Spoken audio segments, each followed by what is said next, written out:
Bitcoin will be 20 times bigger in the future than it is today. The idea of getting passive exposure to that is great, right? Because I don't have time to manage my portfolio on a daily basis. I just want to make one bet, which is that crypto is going to be bigger in the future than it is today. A passive strategy that's low cost is perfect for that bet. The third and perhaps most profound issue Hougan raises is Bitcoin's underlying philosophy, the separation of money and state. Bitcoin challenges the traditional financial system by removing centralized control over currency. Naturally, this creates tension with governments, whose authority partially depends on controlling monetary policy.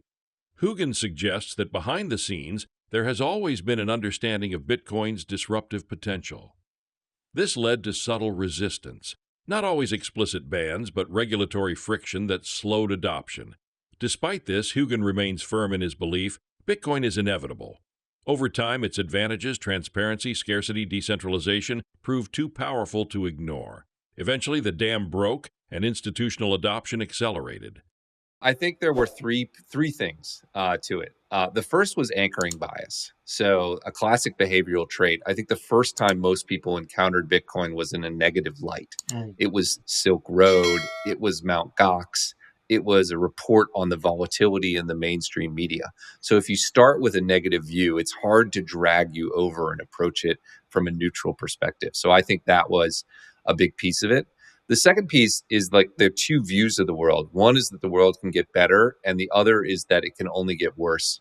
And I think some regulators take the view that it can only get worse. So anything that is new or different should just be squashed in the interest of preserving what's left. And I do think part of the anti-crypto, anti-Bitcoin regulatory impetus was that some people just can't imagine the world getting better. They can't imagine a new thing being good. And so they wanted to squash it. And then, of course, I do think, look, Bitcoin at its core is trying to separate state and money. And if you're state, you may not want to allow that separation to exist. So I do think behind the scenes, there was an understanding of what Bitcoin was and a desire to hold on to that exclusive monopoly. And that slowed us down as well. But, from my perspective, Bitcoin is inevitable and it was going to eventually win. And indeed, eventually the dam broke and we got to where we are today. Let's take the passive side first. If you think crypto will be, or Bitcoin, just Bitcoin, will be 20 times bigger in the future than it is today, the idea of getting passive exposure to that is great, right? Because I don't have time to manage my portfolio on a daily basis. I just want to make one bet, which is that crypto is going to be bigger in the future than it is today. A passive strategy that's low cost is perfect for that bet. I can tell you another story, though, which is that crypto is a new market that's inefficient. And in an inefficient market, there are opportunities to generate alpha by profiting from that inefficiency and by being able to move money from one area to the other to take advantage of the volatility in the market, the fractured market structure, et cetera. So we think there's real idiosyncratic alpha in crypto for people who are willing to search it out. What underpins both of those is sort of best of breed in a few things. We try to be best of breed in a research perspective, in a custody perspective, in a trading and execution perspective. And so if you have that strong foundation, then you can either get broad-based exposure to the 20-year trend or profit from the inefficiency on the 20-minute market. I think those are both extraordinarily attractive. So we're trying to offer both. We want to be the single source crypto solution for everyone looking at the market. Catalyst was the expansion of the derivatives landscape, particularly on the regulated side, but also the maturation of the offshore derivatives market. That was sort of like a wild, wild west where you're taking both volatility risk and platform risk for a while. And it was hard to do due diligence and really underwrite the platform risk if you're an institutional investor. It's just the information wasn't clear. It was always changing. It was really challenging. But over the last few years, you've seen like the CME really emerge as a regulated platform, ETFs emerge as a regulated way to own the beta of crypto, and even offshore platforms, whether that's Deribit or Hyperliquid, et cetera, really maturing in a way that you can trust them and at least underwrite them from a due diligence perspective. So I don't know if Wall Street was ready to think about volatility as an asset in the past in the way that they are right now, but without this really much more mature derivatives market, they still would be outside of that. That's really been a remarkable change over the last 2 or 3, maybe 4 years. Oh, absolutely. So I do think I think you've seen some suppression of vol depending on your time period that you look at, right? If you look at over a 5 year period, Bitcoin's much less volatile today than it was 5 years ago, and way less volatile than it was 10 years ago, and infinitely less volatile than it was 15 years ago. So the trend is sort of moving in that direction. And it definitely makes Bitcoin stronger. I know there are concerns about paper Bitcoin. We can dig into that. I love to talk about that. Um, but broadly speaking, if you want Bitcoin to be owned by the largest investors in the world, you need this underlying liquidity and risk hedging management to make that possible. And so the market it's way better than it was in the past. I mean, it's worth noting when Bitwise came into the market, the first way we made our name known was we wrote a paper that said 95% of all crypto volume was fake. We're way better than that market today, right? We've drastically improved. Yeah, I mean that was actually the point of what we were making when we wrote that study. It was like, even if you remove the fake volume, there's still a real market here. And today there's an extraordinary market. It's one of the most liquid assets in the world. It's worth noting that Bitcoin is one of the largest assets in the world. We don't give ourselves enough credit. I know gold is $30 trillion, and we're under two. Yep. But there aren't that many $1 trillion assets in the world, right? You can count them on your hands. So it is an extraordinarily liquid market. That's why you're seeing macro hedge funds and people who aren't crypto specific increasingly using Bitcoin as part of their overall strategies, which again is just net good for Bitcoin long term. Yeah, I think it's more like a flood than a steady trickle. Yeah. But I mean, look, Wall Street broadly has woken up to the fact that Bitcoin is a useful asset. It's a liquid asset. It's an asset with sufficient regulation to exist in traditional financial formats, and there's a lot of money to be made. So not only is the CME talking about using Bitcoin as collateral, but folks like Morgan Stanley are setting up Bitcoin trading and lending desks that further integrate it into the ecosystem. It is, of course, perfect collateral, and so fits extraordinarily well in that. So I think in a few years, maybe in a year, it will be almost fully integrated and fully normalized. At least all those pipelines will have been built. So I think the CME is just a small part of a broader trend, which you can see at even the major wirehouses and certainly all the major liquidity providers in the market. Addressing recent price movements, Hougan attributes Bitcoin's pullback to a simple but powerful factor: human behavior. Long-term holders, often referred to as OG investors, sold portions of their holdings after massive gains. Many of these investors bought Bitcoin at extremely low prices and had experienced previous market crashes. Faced with the possibility of another downturn, they chose to take profits. Hougan emphasizes, this is not panic selling. It's rational profit-taking. These investors are not leaving the market permanently. This selling pressure, combined with the psychological influence of Bitcoin's 4-year cycle, contributed to the temporary decline.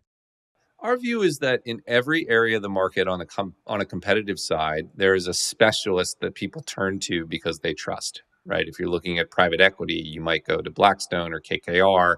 If you're looking at debt, you might go to Apollo. If you're looking at liquid bonds, you might go to BlackRock or PIMCO. People like specialists because they have specialist expertise. Our goal, even though we compete with BlackRock and we compete with Fidelity, is to be the leading specialist crypto asset manager in the world.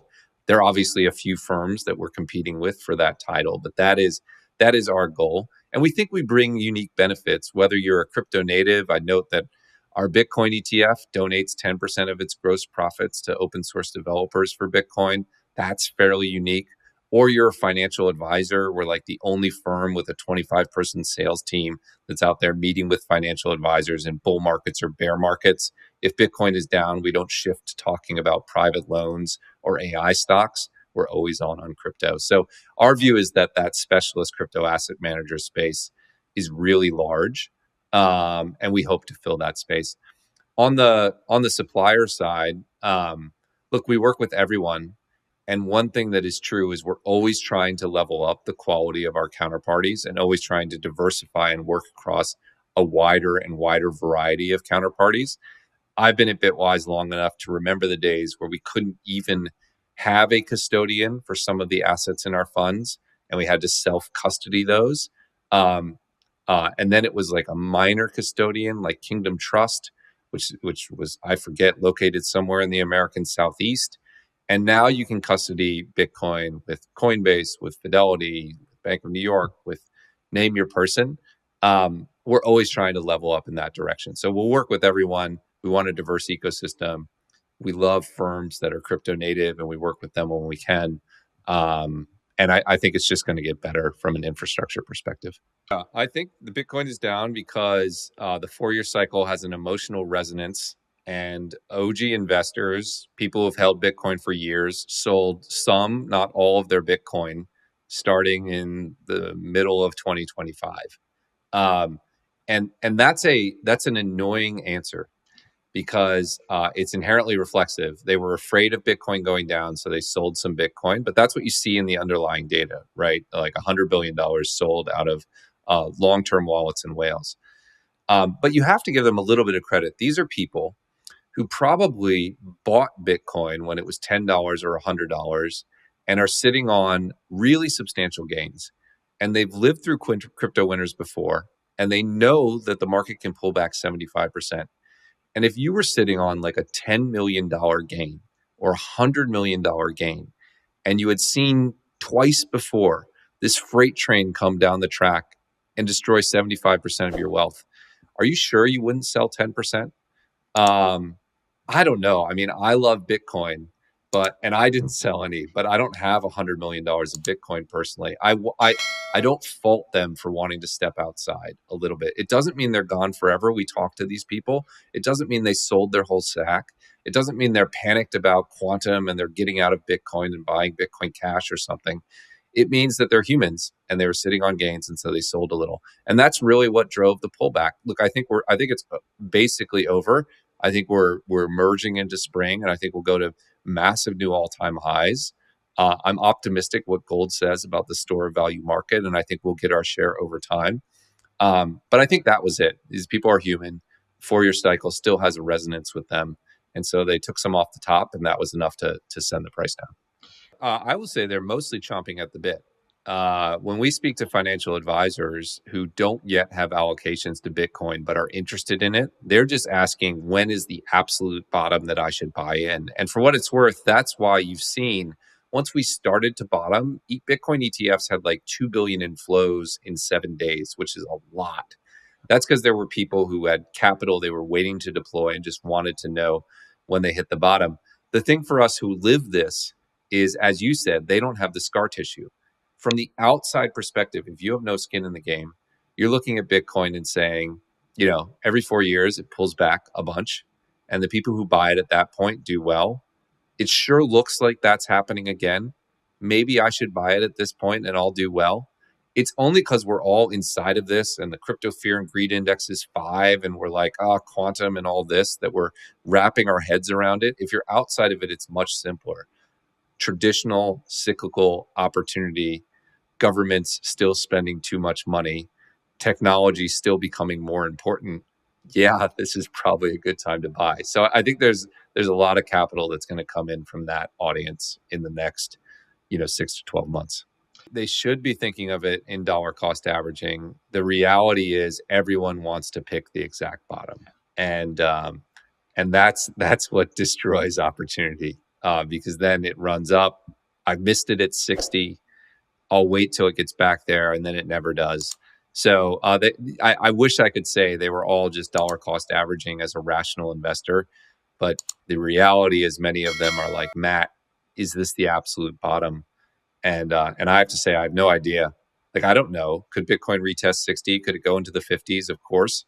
Do I think in 5 years you'll be really happy that you bought today?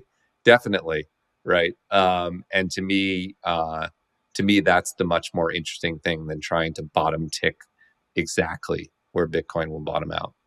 Hougan offers a clear warning to investors. Trying to perfectly time the market is a losing strategy. Many investors wait for the absolute bottom, but in doing so, they often miss the recovery entirely. Instead, he advocates for dollar cost averaging, DCA. Invest gradually over time, reduce timing risk, capture long term growth. This approach aligns with Bitcoin's broader narrative as a long term technological and financial revolution.